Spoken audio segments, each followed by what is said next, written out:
My fantasy footballers, what is going on? How you guys doing, man? Hope you guys are enjoying your evening. It's your boy Mark here with Marky Sports. And guys, today we're going to discuss some strategies in a typical 10 to 12 team redraft league, PPR, some different strategies, and what I think is the best strategy to help you win your championship in your league this year or repeat or just set you up for success. And hopefully you find it to be helpful for you. Before we dive right into it, guys, if it's your first time visiting the channel, I appreciate you guys. Welcome. Check some of my other videos out. If you love fantasy sports, if you love sports in general, I think you're going to like some of the content on here. So hit that subscribe and be sure to like the video. It'll really, really, really help me out. All right, guys, let's get into it. So in the past, when you look at draft strategies in the past, my whole thing has always been get your running backs as early as you can, have as much running back depth as you can, because the workhorse backs, the guys that are going to get a lot of opportunities, are kind of dwindling in the NFL, and it's really going a lot towards receiver. And I kind of wanted to play, chess while I felt like my league mates were playing checkers, right? So I would always go with hardcore running back depth early and then fill in those receivers late. This is kind of a unique year because there's it's a very top heavy running back class, and there's a lot of running backs throughout the different rounds of the draft that are really intriguing. That some guys love, that some guys hate. That there's a lot of upside. That they're one injury away from being league winners. There's a lot more of those this year than you'll see in the league pass. And wide receiver now is arguably deeper than ever. So my strategy going into this year is in your first four picks, regardless of where it is that you're choosing, pick one or pick 10 or anywhere in between, is to try to get yourself your RB1, your wide receiver one, your tight end one, and your quarterback one right off the bat. And if you can get, you know, one of each of those players that are top five, top six in their positions in terms of your rankings or the expert rankings, you're going to set yourself up for success because you can build out the rest of your draft with a lot of, guys with upside and a lot of guys that have kind of a higher floor but a lower ceiling as well.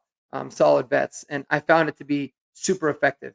So without further ado, guys, let's dive right into it. So I've done this mock draft here on PFF. Shout out to them; they got a really nice program. I randomized it. They gave me the eighth overall pick, 10 team in this particular case, 10-team league. You can see C-Mac, Lamb, Hill, Barkley, St. Brown, Bijan, and Brees Hall are all gone, right? It's probably not going to be in that order, but those are the seven that I would roughly expect to be gone. So what I got available is Jamar Chase, Justin Jefferson, AJ Brown, Puka Nacua, a lot of studs, right? And this might not fall like this in your particular case, but there's still a lot of really, really high quality players here. Now, my mindset is this: Jamar Chase seems like he'd be the obvious choice if the contract situation takes care of itself. If not, that might be something that you have to worry about, right? But between Jamar Chase, Justin Jefferson, and AJ Brown, in my opinion, you absolutely cannot go wrong. All of them are bona fide wide receiver ones. So for the sake of this draft, I'll just go ahead and take the first guy on the board. That's Jamar Chase, right? So after that, it's Jefferson, AJ Brown, Jonathan Taylor, Garrett Wilson, and I'm back on the clock. So now I'm going to look at running backs. Okay, got Jameer Gibbs, got Kyron Williams, Derrick Henry, Pacheco. I like all four of those guys. I made a video actually a couple weeks ago with this exact scenario. Would you take Jameer Gibbs or would you take Kyron Williams? Um, can't go wrong with either one. I think that they're both studs, but I'm always going to go with the uber talented player um, when everything else is kind of the same, right? One thing about Jameer Gibbs, if you haven't seen that one, is remember, if you're big on handcuffs, you're going to have to spend a fifth or a sixth round pick potentially to get David Montgomery if you want to. Otherwise, you can just go balls to the wall, right? So I'm good if you choose either one of these guys, but for the sake of this team, I'm going to go ahead and just take um, Jameer Gibbs, right? So now my team is looking solid, right? I have a wide receiver one I can depend on every single week, and I got a RB one that I have no problems depending on every single week. So we let the simulator kind of do its thing, come back around, and here's the thing, guys. This is where it gets really, really um, enticing. Like, oh man, people love Drake London this year, myself included. Or oh, Devon Achane. Could you imagine having Achane and Jameer Gibbs as your running backs, right? And that would be really nice. It's a hell of a combination.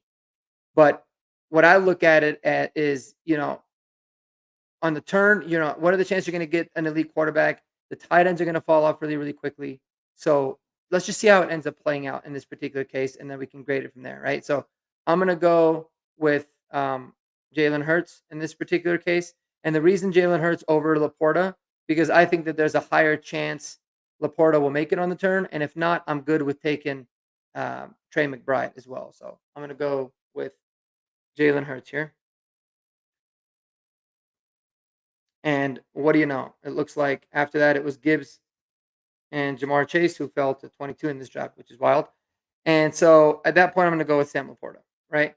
So now look at this team, guys.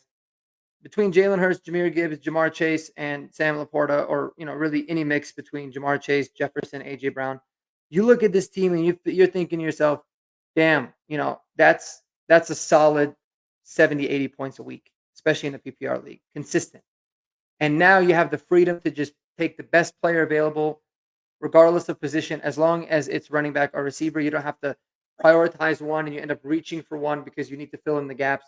You're just good to go all out, right? So Waddle, Samuel, Malik Neighbors, Rashi Rice, all available. You look at the running back position, Aaron Jones, James Conner, David Montgomery, etc. So I have a lot of these guys kind of grouped in the same tier. I'm a little bit higher on the wide receivers in this particular case. And what I'm going to go ahead and do is I'm going to just take my boy Debo Samuel. I don't know why I never really liked Jalen Waddle, so that's the reason. But like I said, you're good with any one of those guys. And now it comes back around to me, and now you look at it and you say, "All right, I love my RB1. Maybe you want to go with somebody that's a little bit safer, right? Aaron Jones is going to get a lot of touches. He could be really solid in Minnesota. He's a little bit older, but he's got a really high floor. Same with James Conner, right? Who scored a whole bunch of touchdowns last year. So now you've got a dependable RB2 that goes along with a very, very high upside RB1. And you still have two stud wide receivers that you feel comfortable with.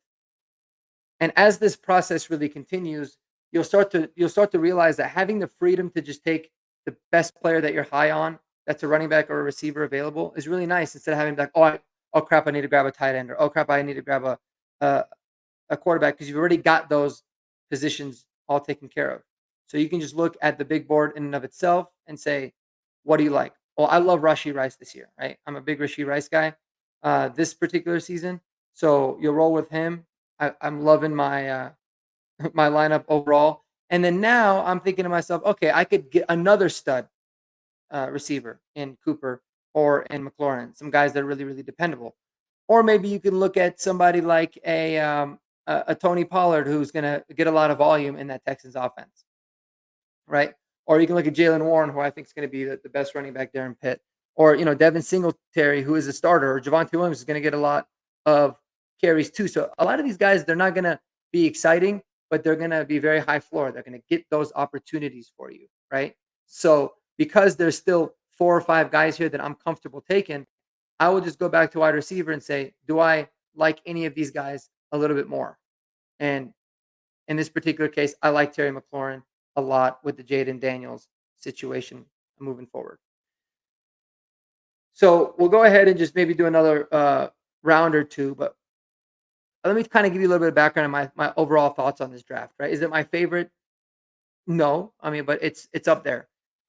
Because I probably wouldn't have taken Jamar Chase given the contract situation. I would have taken AJ Brown and matched them up with Jalen Hurts. But you get what we're doing here. Well, here's the reason why I like this. You've got a really good mix of guys that are extremely high upside, right? Jameer Gibbs, Jamar Chase, Sam Laporta, Jalen Hurts. Those are your first 4. And then Rashi Rice is somebody that he could really be a top 10. His ceiling is the top 10 running back. His floor is a top 40 running back. Because we don't really know what's going to happen with Xavier Worthy or with a bounce back here from Kelsey, with them maybe running the ball a little bit more with Pacheco.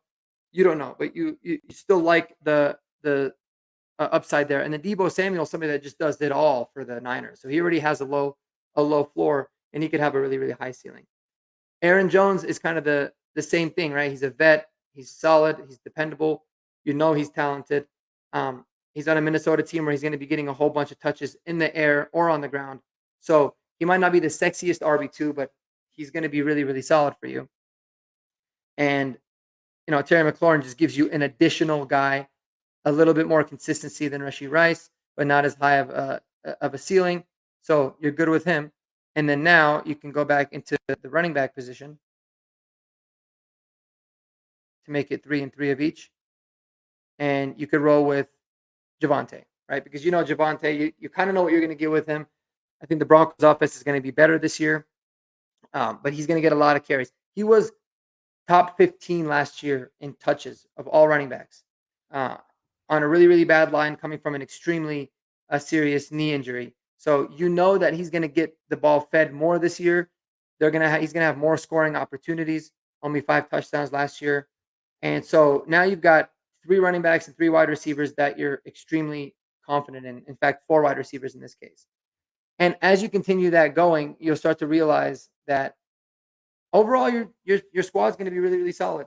So I like that more than piling up, because what you end up finding out is, let's say you go running back, or you go receiver, receiver, you're gonna you're gonna have those decisions every single week, right? Where it's like you're debating 2 starting spots between 4 guys. What if you make the wrong decision?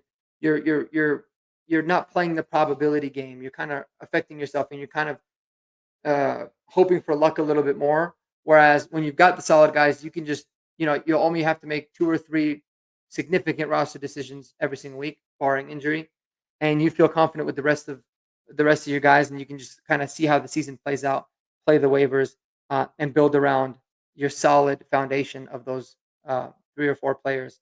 And because they each play different positions, they're consistent starters for you every single week.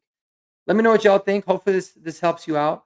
Um, but remember, guys, do your mock drafts, see what strategies work.